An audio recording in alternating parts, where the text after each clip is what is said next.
So a little background about where I come from. So that's the Kenyan flag, and that's the giraffe. So yeah, Kenya is a beautiful country, beautiful landscape, beautiful animals. If you've ever gone to Africa, I think that can be reiterated with everyone. So I have a short video that you can see to just enjoy what I'm talking about. So that's the wildebeest migration in Kenya. It's spectacular. Keep talking. Yeah. Keep talking. So basically, the wildebeest migration is the wildebeest migrate from Kenya to Tanzania. Kenya and Tanzania are neighbors, so over the dry spell, the wildebeest migrate from Kenya across the River Mara, to Tanzania. You should go and watch it sometime.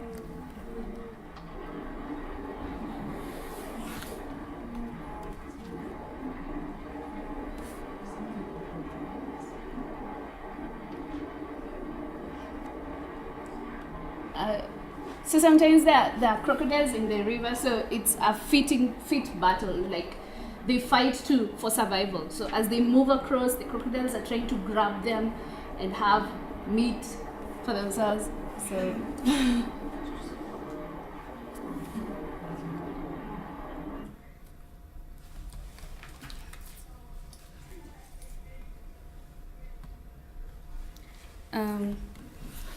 So I have been here for just slightly above 2 months. I came here in August 15th. So that's Palm. That was the second day in the US. So they welcomed us as Mastercard Scholars, and I was happy that there was somebody at the airport to welcome us. That's important, I think, for us international students. It makes you feel there's somebody who's welcoming you into their home, and that was great. So we were welcomed by a team of Mastercard Scholars, the program manager, Isaac Kalumbu, he's right at the back. Yeah, so that was great. So about my experience in the US so far as an international student, there's several challenges that comes with being an international student. One is culture shock. The culture shock, one specific bit of it is the food. I'm still struggling to get by that, to just get around it and try to love the food, but I'm having a hard time. Especially the US have a lot of cold food. It's cold and cold food again. I'm used to warm food, like if it's cold, a warm food, like warm tea, warm food, but there's a lot of cold drinks, cold food, frozen foods. Yeah, and then the second bit is on loneliness and feeling of being left out. It just kind of comes in because one, you're not being understood, especially the first month. I tried speaking to people, they wouldn't understand what exactly I was saying. So I had to keep repeating over and over again, which is frustrating, I must say, because you strive to get understood, but they're not making the same effort. Or maybe they are, but it's just a little, it's just too much, as in, sometimes it gets done to you, it weighs down on you. So you just kind of draw away from everything else, just be in your own little world, little space, basically just navigate around your room, everything, just get out of the room to class, and that's it. So basically that was my life for the first month. And then homesickness. That is, I guess I'll feel that way for the rest of the time, but I kind of have to know how to deal with it.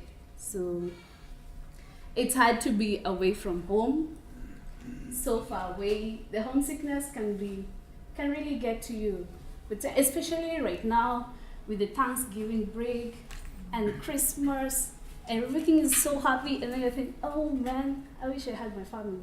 But it's a decision I made, so I kind of have to grow up and deal with it.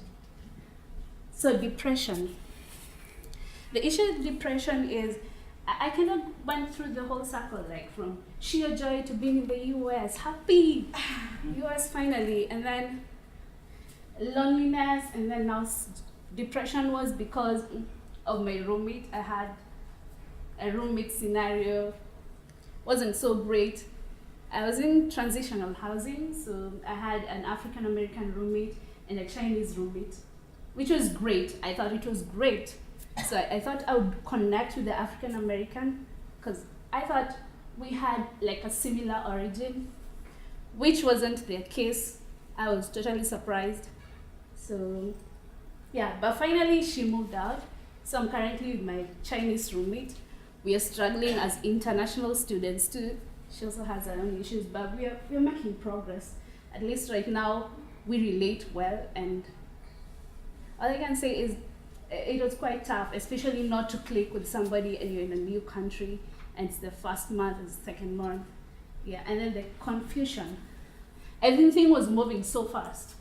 So I had to deal with the roommates, and then class. The class situation in the US is quite different from what it is back at home. So you kind of really needing to navigate the whole scenario and get to a point where you actually understand and enjoy the experience takes a while. With the numerous homeworks, and I wasn't so used to that, so I kind of had to deal with that. Then sheer joy. That is happening right now. I am participating in this, so that's a good thing. So it means I finally came out of the whole loneliness, trying to just keep to myself. I'm opening up to new experiences, meeting new people, having trying out new food. Actually, there's certain types of food I like, though they're cold. Yeah, so that's a good thing. And I hope this trend continues. I won't go back and drop to depression again. So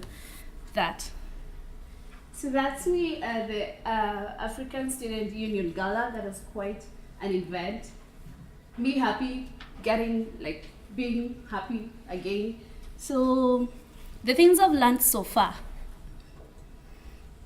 stepping out of my comfort zone. I learned that if I was going to survive here for quite a time, because I'll be here for quite a number of years. Yeah, so I had to step out of my comfort zone and confront my issues. I had to deal with learning how to interact with people who won't necessarily understand what I say.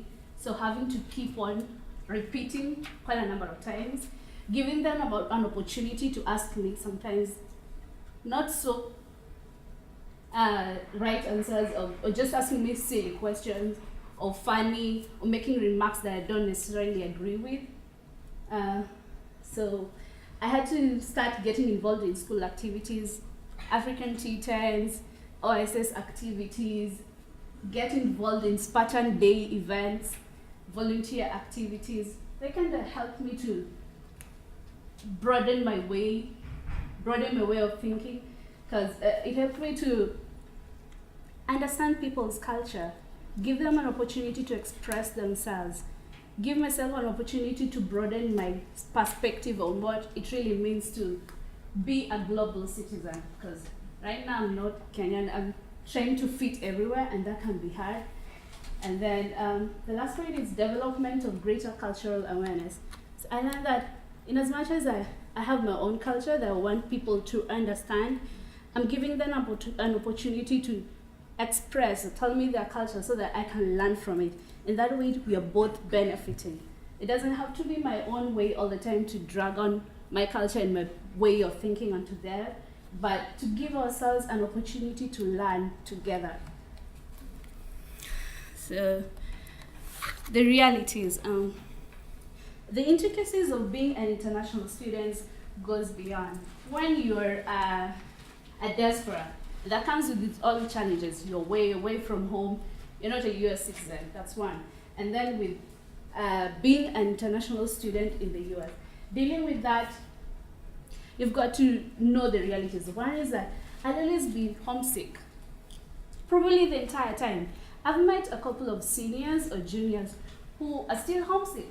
So I better learn how to deal with it. So I'm involving in activities like families who want international students over for Thanksgiving, or just holding out cookpots, or just sometimes cooking chapatis with my friends and inviting people from other different cultures to just come and enjoy the food and just hang out.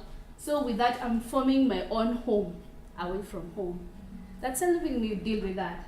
And then, ooh, Michigan winter experience. I am dreading that so far because I saw a couple of like little snows here and there. Like, guess what I mean? That's good. Like, it's gonna get really bad, like really bad. So I'm bracing myself for that, and I hope to enjoy it. Like the first few days, walk around, have pictures, lie on the snow, and then deal now with the all warming up, layering, and stuff. So it's been a beautiful experience, and I hope I'll go on with this trend and be happy and enjoy being in the US and Michigan State. Thank you.